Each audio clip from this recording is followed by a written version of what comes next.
in New York today with Frank Rose at CAT, the Creativity and Technology Conference, and he's going to be telling us a little bit about what he went over in the fireside chat that was so nice, and also a little bit about his new book. So, Frank, thanks so much for taking the time to talk. Thank you. Glad to be here.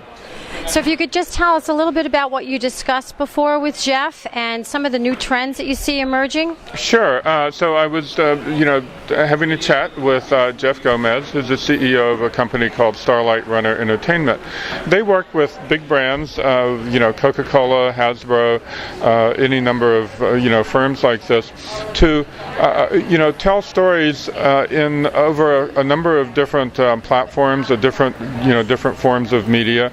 And, the whole idea is to create a kind of immersive story world, so to speak, that people can delve into. And this works for products and for brands as well as it does for, more traditional entertainment forms like film. I have just written a book about this subject. It's called The Art of Immersion.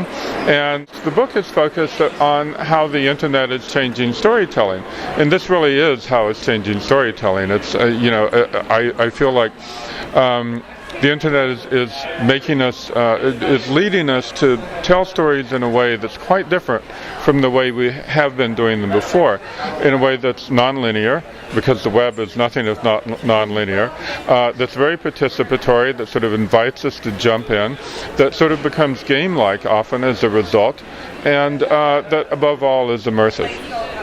Yeah, and the other thing I was thinking of as you're talking over and over again is the obvious of the ability to create multiple revenue streams across these platforms. Yes, right. That doesn't hurt, does it? Yeah. So, I think the idea is, we were talking about Star Wars during the chat, and it's a really perfect example.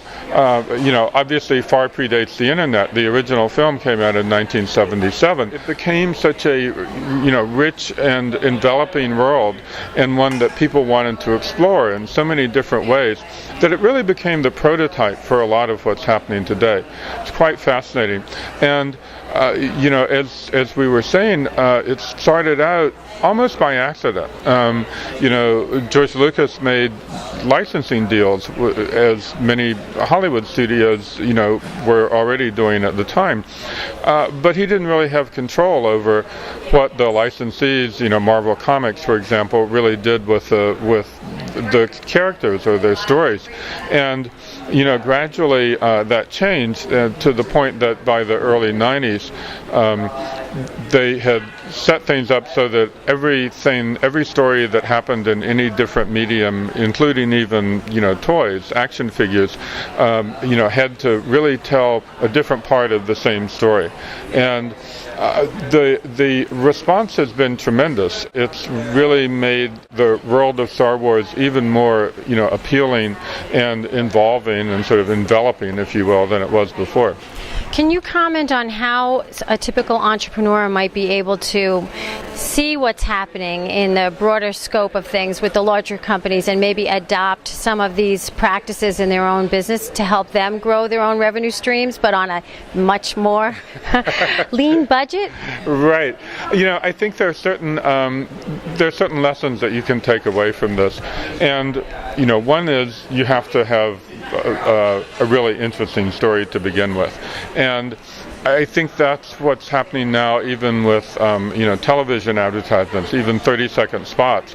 They're migrating to the web, and they're becoming something that rather than TV spots that people walk away from to go to the refrigerator or something, or TiVo their way through, they're becoming so they have to become so interesting and involving that people will actually seek them out on YouTube and spread them, share them with their friends, whatever, the very definition of viral video.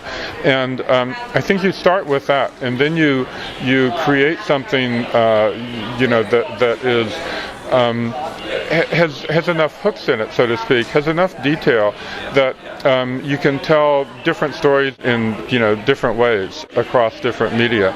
I think that it's something that is still being explored, frankly. It's not something that everybody knows how to do, or even to a certain extent that anybody knows how to do.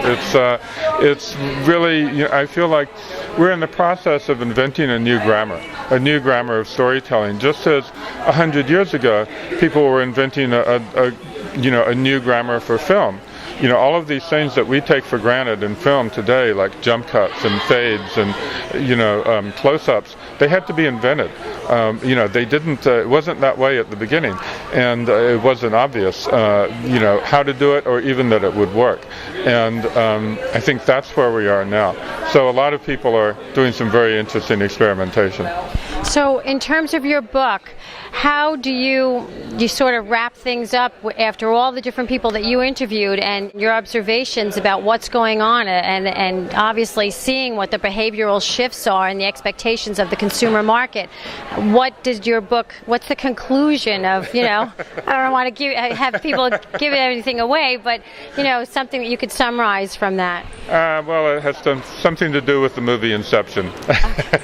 All right, well, that's a good hook right there. So get yourselves out, buy the book, and you'll find out a little bit more about what he's talking about, and also hopefully learn about how, as you mentioned, people are changing, technology is changing, and we have to be able to change and come up with that new grammar, as you said. Yes, indeed. Thank you very much. Thanks.